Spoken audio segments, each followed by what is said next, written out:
The secondary purpose of the NSA was to monitor all communications and emissions from any and all devices worldwide for the purpose of gathering intelligence, both human and alien, and to contain the secret of the alien presence. Project Sigma, ladies and gentlemen, was extremely successful. The NSA also maintains communications with the Luna base and other secret space programs. By executive order, the NSA is exempt from all laws which do not specifically name the NSA in the text of the law as being subject to that law. How many of you know what that means? That means we have a completely lawless organization running around the country doing whatever they want to do, answering to no one, and under no law which does not name the National Security Agency in the text of that law as specifically being subject to that law by executive order of the President of the United States. That means that if the agency is not spelled out in the text of any and every law passed by the Congress, it is not subject to that or those laws. The NSA now performs many other duties and in fact is the premier agency within the intelligence community. Today the NSA receives 75% of the monies allotted to the intelligence community. And the old sayings, ladies and gentlemen, where the money goes, therein the power resides, is absolutely true.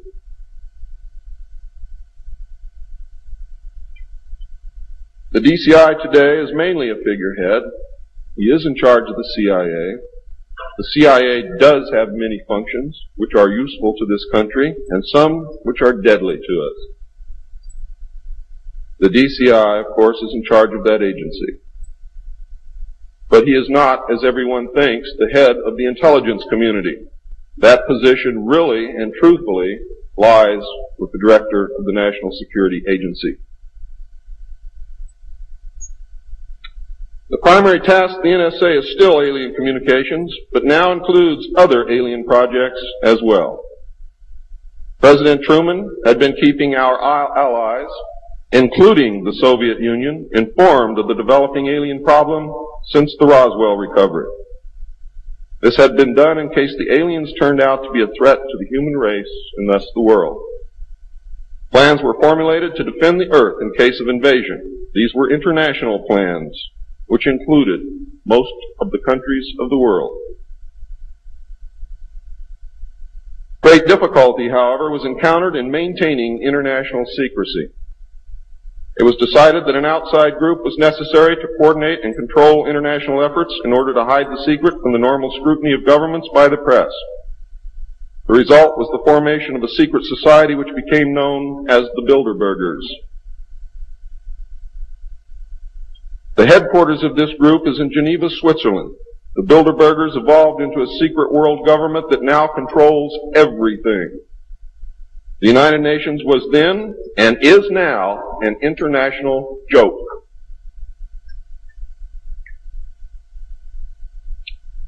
In 1953, a new president occupied the White House. He was a man used to a structured staff organization with a chain of command. His method was to delegate authority and rule by committee. He made major decisions, but only when his advisors were unable to come to consensus, and when he was in the Army, he was known as the diplomat. He was very good at what he did. He was very good at bringing people together, reaching consensus, and getting people to work for him. His normal method was to read through or listen to several alternatives and then approve one. Those who worked closely with him have stated that his favorite comment was, "Just do whatever it takes." Now here's a man very different from President Truman. He spent a lot of time on the golf course.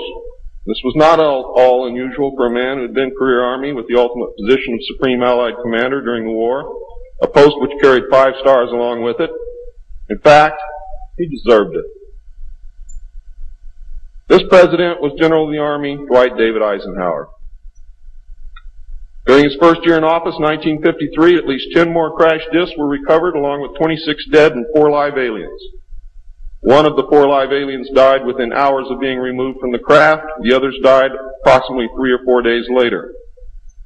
Of the 10, 4 were found in Arizona, 2 in Texas, 1 in New Mexico, 1 in Louisiana, 1 in Montana, and 1 in South Africa. And there were hundreds of sightings. Why were so many craft crashing?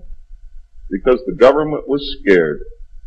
And when they found out that the radar was downing the craft, they started aiming the radar at the craft with lock-on radar and pumped the juice through. And they brought as many down as they could.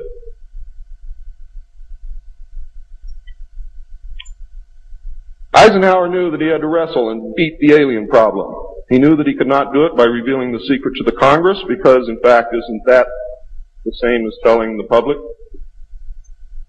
Early in 1953, the new president turned to his friend and fellow member of the Council on Foreign Relations, Nelson Rockefeller, for help with the alien problem. Eisenhower and Rockefeller began planning the secret structure of alien task supervision, which was to become a reality within 1 year. The idea for MJ-12 was thus born.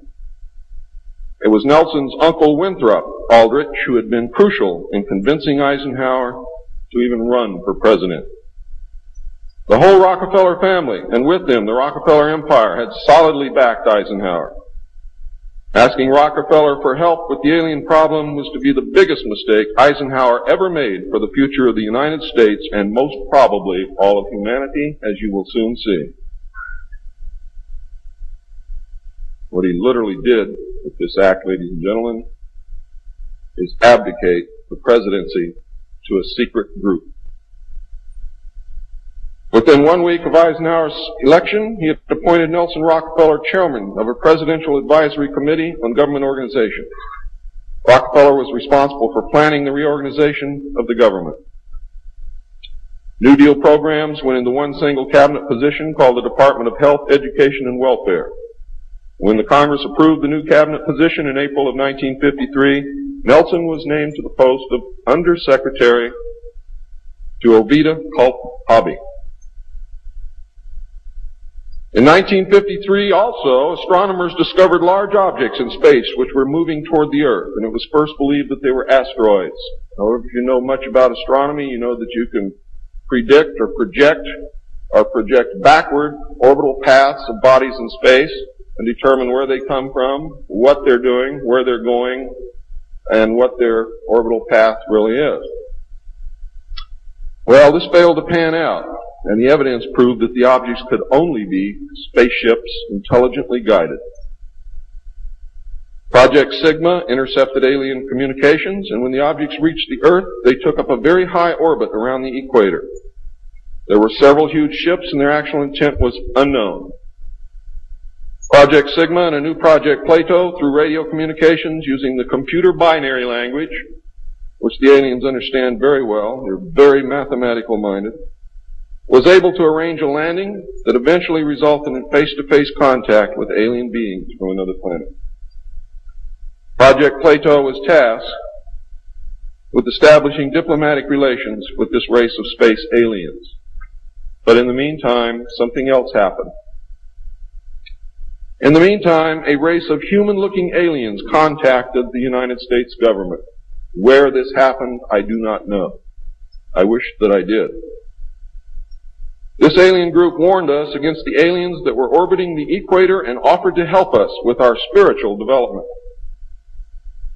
They demanded that we dismantle and destroy our nuclear weapons as the major condition. They refused to exchange technology, citing that we were spiritually unable to handle the technology which we then possessed, and has not that been true throughout our history? They believed that we would use any new technology to destroy each other, as we always have. This race stated that we were on a path of self-destruction, and we must stop killing each other, stop polluting the earth, stop raping the earth's natural resources, and learn to live in harmony with each other and with nature. These terms were met with extreme suspicion, especially the major condition of nuclear armament, disarmament, and I have to say that I could not blame them in the face of so many uncertainties and so many alien surprises staring them directly in the face. It was believed that meeting that condition would leave us helpless in the face of an obvious alien threat.